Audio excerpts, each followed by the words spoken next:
We now continue into session 3, Faith and the Renewal of Civilization. Well, we have said before, civilizations do not fall only from war or poverty. They fall when they lose meaning. When power replaces purpose, when technique replaces the truth, a society begins to hollow from within. Throughout history, faith has been the antidote to this decay. Not faith as dogma or as division, but faith as a living conscience that gives direction to power. Faith is often misrepresented. It is not blind belief nor escape from reality. It is trust in truth, in goodness, and in a moral order that gives life coherence. It is an act of both heart and intellect, binding knowledge to purpose and power to responsibility. The Quran describes the faithful as those whose heart find peace in the remembrance of God. It is not a call to retreat from the world, but to see it clearly with a presence of heart that transforms existence from accident to calling. The modern age often imagines faith and reason as opposites. Emotion versus evidence, tradition versus progress. But this is a false division. Faith and reason are two wings of the same ascent. Faith gives reason its purpose, reason gives faith its discipline. The great thinkers of Islam, Al-Farabi, Ibn Sina, Ibn Rushd, and the philosophers of Europe, Aquinas, Bacon, all shared this conviction that reason at its best is a trust from the divine, a tool to interpret revelation, not to replace it.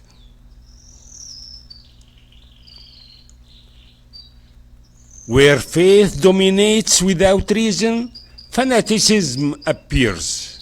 Where reason rules without faith, cynicism follows.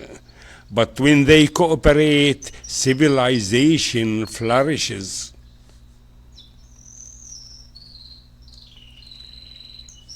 Faith is also the moral energy of people. It gives courage to stand for justice, even when the world offers no reward. It transforms ethics from convenience into conviction. As the historian Toynbee once observed, civilizations die from suicide, not from murder. When faith fades, the will to sacrifice weakens, and the societies lose the reasons to endure. The prophets were not dreamers speaking from mountain tops. They were reformers working with society.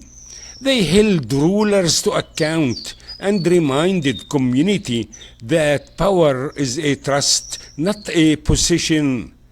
Their legacy endured, not because of armies, but because of conscience. The modern world has inherited technological wonders, space travel, artificial intelligence, and digital connection.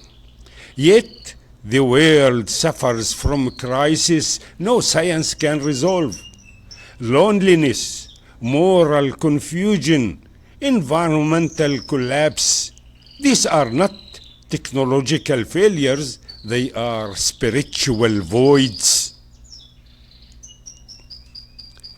Faith restores the sense that creation is sacred, that the earth is entrusted to us, not given for exploitation. As the Quran declares, He has made you successors upon the earth to test you in what He has given you. Power then is not a right, it is a test. Civilizations rise not only on wealth or knowledge, but on moral imagination, the ability to see the world as meaningful and entrusted. When the vision fades, institutions crumble. But when it returns, even ruins can bloom again.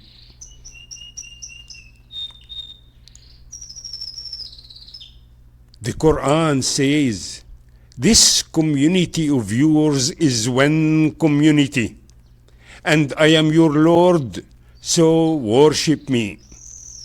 So the unity of faith is not sameness, it is shared purpose, a thread of conscience linking humanity across traditions. Faith is not the enemy of modernity. It is the light that keeps modernity humane. It turns conquest into stewardship, knowledge into wonder, and ambition into service. For faith at its core is not about claiming to possess truth, but about allowing truth to possess us.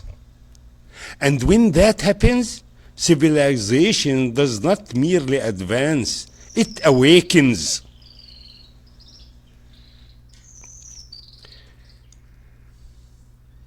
Einstein once warned, "The world will not be destroyed by those who do evil, but by those who watch them without doing anything." Human civilization has passed through many revolutions of faith, of empire, of reason, of technology. Each promised liberation from chaos, and each in time introduced a new form of chaos. We have seen religion corrupted by power, knowledge detached from wisdom, and civilization driven by competition instead of compassion. In trying to mastering the creation, humanity has come dangerously close to forgetting the purpose of creation itself. And yet, decline is never destiny. History shows that every age of confusion carries the seeds of renewal. That when power reaches its peak, conscience begins to stir again. The return of moral order is not a return to the past, it is a return to purpose, a rediscovery of why humanity exists at all.